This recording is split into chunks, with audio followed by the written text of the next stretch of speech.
करने से वो सब भी प्राप्त हो जाता है जो कि भाग्य में लिखा नहीं होता? नहीं, भजन से प्राप्त होगा। मेहनत करोगे तो जो भाग्य में नहीं लिखा वो तुम्हें लात मार के नीचे गिरा देगा। लाख प्रयास करो, तुम्हें उठने ही नहीं देगा। भाग्य गुरुजी बिल्कुल सही बात बोले, क्योंकि जीवन में बहुत सारे ऐसे आदमी जो कि मेहनत करने के बाद भी सफलता प्राप्त नहीं होता है।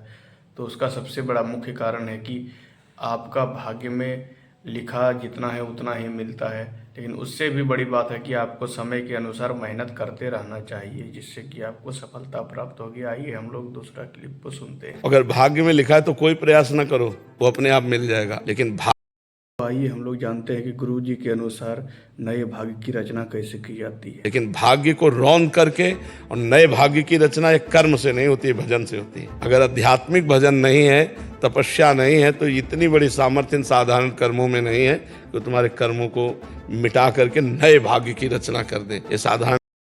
तो दोस्तों आप लोग सुन लिए, भजन से सब कुछ संभव है। हमारे संसार, हमारे हिंदू धर्म, आध्यात्मिक धर्म में भजन एक महत्वपूर्ण कार्य बताया गया है, जिससे कि भजन करके हम लोग बहुत ही आगे तक जा सकते हैं। जब भी समय मिले, मौका मिले, दूसरे की सहायता करना चाहिए।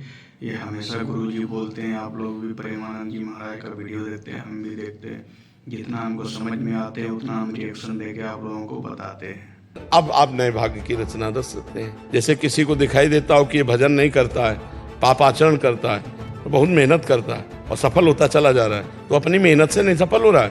आप लोगों ने भी देखेंगे कि गांव देहात में या बहुत जगह बहुत सारे ऐसे आदमी हैं जिसके पास बहुत सारा धन संपत्ति रहने के बावजूद भी वह एकाएक और अचानक ही कल्याण में उसका पूरा पैसा डूब जाता है, क्योंकि उस टाइम उसका पाप कर्म का हिसाब हो जाता है, जिसके चलते कि बगैर मेहनत किए हुए धन उसके पास पूर्व जन्म के कर्मों से आता है। लेकिन ज्यों ही पूर्व जन्म का कर्म, अच्छे कर्म नष्ट हो जाते हैं, त्यों ही वो बहुत ही लाचार व्यक्ति के समान हो जाते हैं। आइए हम लोग दूसरा वीडियो से भी सुन लेते हैं और समझते हैं उसके बारे में। उसके पूर्व के पुण्य हैं, और जिस दिन पुण्य समाप्त हुए उस दिन ऐसे बम ब्लास्ट हो जाएगा, एकदम हाइड्रोजन की तरह फ्यूज हो जाएगा, क्योंकि पापाचरण वर्तमान में कर रहा है।